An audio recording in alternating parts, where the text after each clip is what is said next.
corrientes como la del realismo mágico o las denominaciones.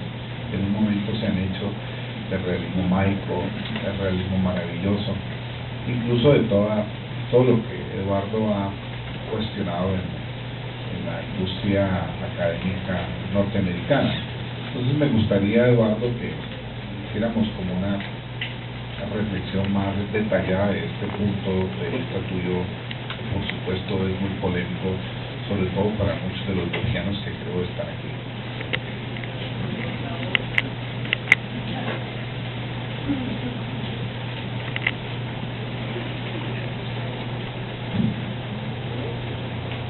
Yo creo que hay una serie de categorías. Yo me he encontrado en el argot que veo que utilizan los latinoamericanistas profesionales, que no lo son.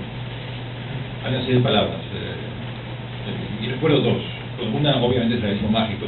Sobre el realismo mágico hablaré más adelante. O sea, hablaré en la lección sobre Juan Rulfo, sobre Pedro Páramo, hablaré del realismo mágico, y hablaré también del realismo mágico. O sea, criticaré esta banalidad, esta estupidez, esta palabra imposible, es una contradicción, esta imbecilidad. Hablaré de esa palabra respecto a Arguedas. Ya les voy a decir en primer lugar por qué. O sea, en Arguedas hay un concepto mágico de naturaleza. La palabra magia tiene una profundidad metafísica, filosófica extraordinaria. Los voceros del realismo mágico simplemente han transformado la magia en una especie de parafernalia estúpida, pues, no sé, el señor que saca el conejo de la chistera, cosas por el estilo. Un concepto banal de magia, simplemente. En Arguedas hay un concepto de magia profunda, magia en el sentido en que podemos hablar de un concepto de magia, pues, en Hermes Trismegisto, como un ejemplo, la alquimia, la cabala, la filosofía de León Hebrea, en fin, esos ejemplos. Ahí se puede hablar de magia, Giordano Bruno, en sentido profundo. Obviamente, eso no es lo que entiende por magia los que hablan de Rulfo. El caso de Rulfo no es un tema mágico, es un tema mitológico, que es otra cosa completamente diferente. Entonces, simplemente lo que mostraré aquí, que son conceptos que son inadecuados, como utilizar el lenguaje del partido de fútbol para analizar una obra literaria. No funciona. Se puede hacer y puede ser gracioso, pero una obra literaria no es un partido de fútbol.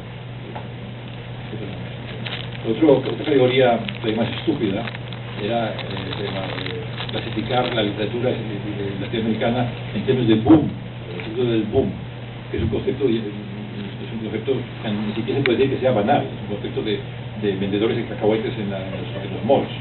O sea, ¿qué es eso? Por poner un tercer ejemplo, por ejemplo también de la imbecilidad ya endémica en la industria cultural. La novela en la edición alemana de la novela de Macunaíma, en la portada hay una fotografía más o menos pornográfica, es decir, está en el límite de lo que se puede tolerar como pornografía en una editorial decente, como es Sulcan Verlag. Entonces se supone que como hay un erotismo muy fuerte en Macunaíma, y como ese erotismo es brasileño, entonces eso tiene que ser pornografía. En la edición, inclusive la edición norteamericana, que es una traducción absolutamente estúpida, traduce las categorías eróticas en un lenguaje de una banalidad peor que la de Playboy. O sea, a eso me refiero. O sea, hay una tendencia, hay un deseo de degradar los productos latinoamericanos. Esa no es una tendencia nueva, es decir, cualquiera que trabaje en ese sentido encuentra las puertas abiertas en todos los niveles de la máquina cultural, en la academia, en las exposiciones de arte o en el mundo de la producción editorial, porque esto es lo que el público consumidor de estos productos en Europa y en Estados Unidos viene haciendo desde hace siglos. Ustedes leen las obras por ejemplo, las obras de la destrucción de la famosa destrucción de las Indias de las casas, un libro que supongo que ustedes conocen, que deben conocer, que es un libro terrible, que es difícil de tragar. En la edición alemana del siglo XVI estaba adornado con unos bellísimos cuadros que eran horrorosos, son cuadros de horror, son cuadros terribles, pero que transmiten el mismo placer de la máquina del horror que cualquier película de Hollywood, de las que se ven en la televisión, en la que hay gángsters que matan y torturan, etcétera. O sea, es esta misma imagen. Es decir, América Latina siempre se ha visto bajo esos cuadros del horror exótico, entre otras cosas, o de la sexualidad pornográfica, que también es un tema que ya se daba en el siglo XVI. Entonces me refiero a estos elementos que son degradantes, que sirven para colocar, etiquetar, en el sentido más banal del señor que pone etiquetas en el supermercado, etiquetar barato, a bajo precio, las producciones artísticas a todos los niveles, sea arquitectura, sea pintura, sea música, sea literatura o sea filosofía. Entonces, simplemente esto es lo que denuncio en primer lugar, y claro, denuncio también a una especie de obsesión, también veo entre los latinoamericanos, de asumir esto como la única moneda válida. Hay que pagar en dólares, pues hay que pagar también en moneda de cambio, moneda de mundo. Entonces, esto,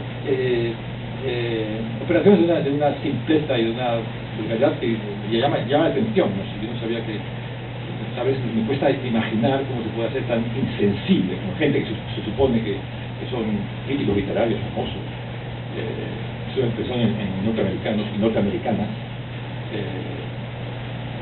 que caigan en esta estupidez. O sea, una cosa que me llama la atención entonces es que a través de esas categorías meten en una fosa común, lo he dicho antes en el texto, en una fosa común, o sea, todos son iguales. Ya lo mismo sea Borges, que sea Quedas, que sea Juan Rulfo, que sea un escritor comercial de Isabel Allende, que es una máquina de Bester. Entonces, esta igualación es un arma terrible que sirve para en definitiva, para anular, para aplastar los momentos de intensidad espiritual y de conciencia histórica y cultural y política de América Latina. O sea, en ese sentido es eso lo que critico, y es una invitación precisamente a sumergirse en esta realidad, en los ríos profundos en el sentido más amplio de la palabra, y retomar de nuevo un hilo perdido. Quiero también subrayar, de paso, aprovechando la generosidad de la pregunta, quiero subrayar además que detrás de eso hay una historia política que no se debe de pasar por alto. Está claro que estoy hablando de obras de arte y de obras literarias que se han producido entre el despertar, y no voy a referirme a eso, pero es un tema que creo que es digno que no se habla, es el tema reprimido, entre lo que se puede llamar un despertar de una conciencia nacional y regional latinoamericana que no existía en el siglo XIX,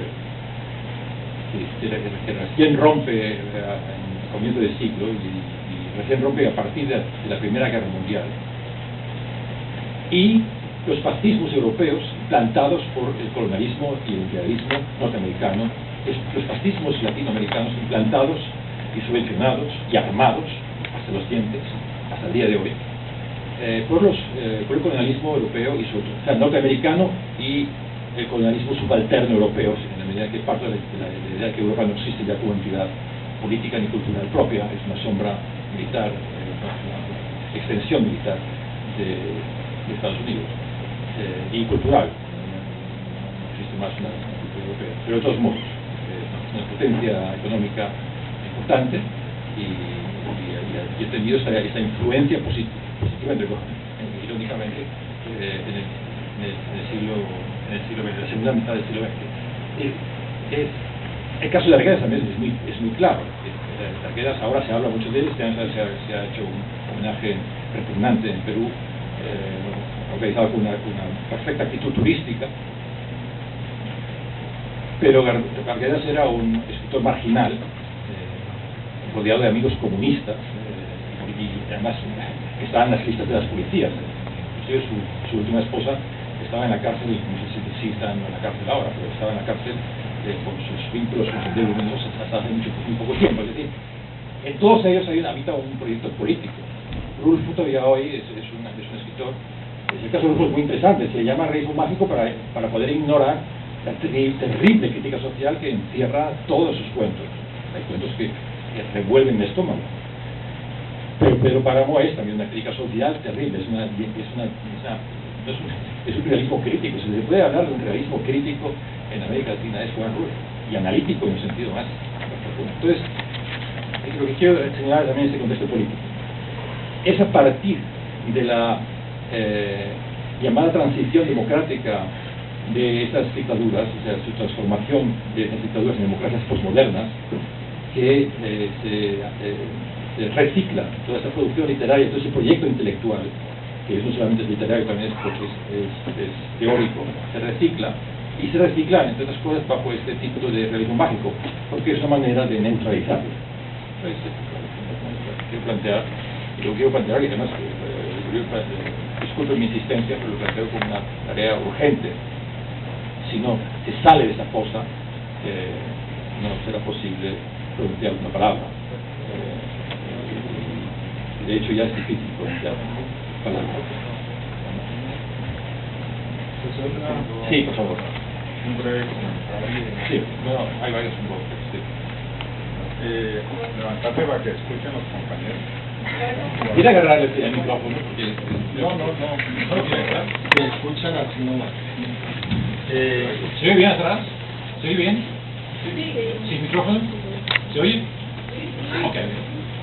Es un comentario y relacionado con una pregunta. Mario Vargas Llosa es uno de los autores que más ha estudiado a José María Arguedas. De hecho, las principales ediciones de las obras de Arguedas siempre han sido con introducciones de Mario Vargas Llosa, pero el hecho de que sea uno de los que lo ha estudiado mucho no quiere decir que sea que el mejor lo ha comprendido. A mí me parece que parte de la incomprensión de Mario Vargas Llosa sobre la obra de Arguedas, a pesar de todos sus estudios, tiene que ver con una concepción distinta de la relación entre literatura y vida, ¿no? Porque para Mario Vargas Llosa la literatura prácticamente no tiene nada que ver con la vida. La literatura tiene que ver únicamente como ficción o con la ficción, no con la realidad. Mientras que para José María Arguedas la literatura es parte de la vida, es casi que una ecuación literatura-vida. De hecho, él lo dice en sus diarios: si yo no escribo, me mato, ¿no? Y llega al punto en que se mata. Entonces, pienso que hay esa concepción distinta de lo que es la literatura, que el mismo Mario Vargas Llosa nos ha vendido como la concepción única, válida de la literatura, una concepción romántica del arte por el arte, o de la literatura como pura ficción.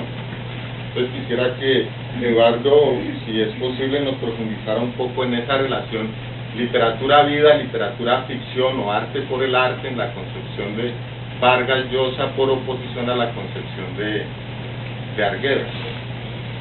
No, yo no voy a profundizar, yo simplemente voy a decir que me parece su comentario de una enorme generosidad y gentileza con respecto a Mario Vargas Llosa. Yo creo que en los textos en que dedica a Mario compulsivamente, además compulsivamente, y conferencias, hasta él era uno de los directores, de los patrocinadores de este gran efemérides mediática de homenaje Perú a la obra de Arguedas. Ahora, esta obedece a dos cosas muy simples, muy simples. En primer lugar, en términos de literatura nacional, es imposible, es muy difícil, que en el siglo XIX surja un segundo autor en Rusia de la categoría de Dostoyevsky. Y en Perú, o sea, frente a un monstruo como Arguedas, cualquier escritor tiene dos alternativas: o rendir pleitesía o decir que no existe. Y Vargas Llosa, como es una persona muy ambiciosa, un hombre que desde que probablemente antes de nacer ya quería tener el premio Nobel, decidió que no existe Vargas Llosa. Entonces se dedica constantemente a decir que está equivocado, que no sabe escribir, que no sabe construir, que no sabe componer, que no es un buen escritor. Constantemente. Lo hace civilinamente, porque procede de la tradición jesuítica misionera española, que sabe mucho torear las cosas. Por otra parte, y sobre todo ya en la última obra, yo no lo llamaría a él, yo no lo pondría en términos de vida y escritura, simplemente él es un político neoliberal. O sea, él constantemente está escribiendo artículos apoyando las políticas de los banqueros y de los soldados, de los ejércitos imperiales, de manera descarada y casi impúdica, o sea, da vergüenza, o sea, no entiendo cómo una persona humana puede llegar a un nivel tan bajos de justificar genocidios como está haciendo él. Pero eso sabemos que ha existido. Entonces, él naturalmente entiende la literatura como la entiende un banquero. Si invierto 10 en un libro, quiero ganar 10.000. Y por tanto, un buen libro es aquel que gana 10.000. Y Arguedas se moría de hambre. Es un mal escritor porque se muere de hambre en términos de neoliberalismo. Yo no creo que... Ahora, en el caso de Arguedas, entonces ahí podemos plantear literatura y vida. Ahí sí. Ahora, si entramos en tema de literatura y vida, la palabra vida es una palabra muy bonita, pero es un poco vaga. O sea, ¿de qué estamos hablando? ¿Vida biológica? Sí, la literatura como un impulso vital. De existencia humana. De la existencia vital. De la existencia humana, bien. Entonces, si hablamos de la existencia humana, ¿en qué términos hablamos de la existencia humana? Hablamos de la existencia humana como existencia espiritual, como existencia social, como realidad religiosa, como realidad política, como realidad étnica, como realidad lingüística. Pues, yo creo que tendríamos entonces que especificar un poco lo que entendemos por vida. Está claro, y eso es lo que trataré de hoy, pero eso es lo que trataré de impulsar, no sé qué día es, el miércoles o jueves, cuando discutamos aquí los ríos profundos, es decir, vida, muy bien, por supuesto, pero entonces vamos a ver cuál es su relación con lo mítico, cuál es la relación con lo espiritual, cuál es la relación con lo social, cuál es la relación con lo económico, cuál es la relación con lo étnico, la lengua. Entonces vamos a ver y qué clase de grado de compromiso. O sea, es obvio, por ejemplo, que leído esa cita de la cocina, porque ahí pone de manifiesto que su uso del quechua no es gratuito, no es simplemente porque le haya parecido, porque suene bien, o porque sea un lenguaje altamente poético, no, es porque ha nacido, y ha nacido en unas circunstancias especiales. Entonces ahí podemos decir, sí, aquí hay una, claramente, él explica claramente, trenza con el mundo, con la lengua quechua, trenza una relación que es personal,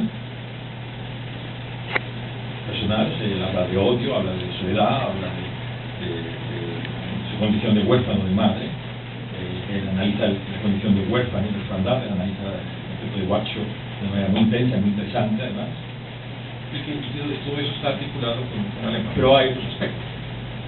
Yo creo que sí, que esa es la elección y que hay que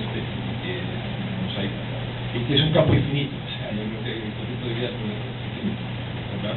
Y hay aspectos que tienen que ver con la vida. Y él hace referencia, desde el aspecto biológico, donde la vida es, ni siquiera es la vida humana, es la vida de la semilla, a la cual él dedica mucho tiempo, dedica bellas palabras, o sea, la vida del crecimiento, la reproducción de la semilla, o el concepto de vida ligado al culto de la Pachamama, ¿sí?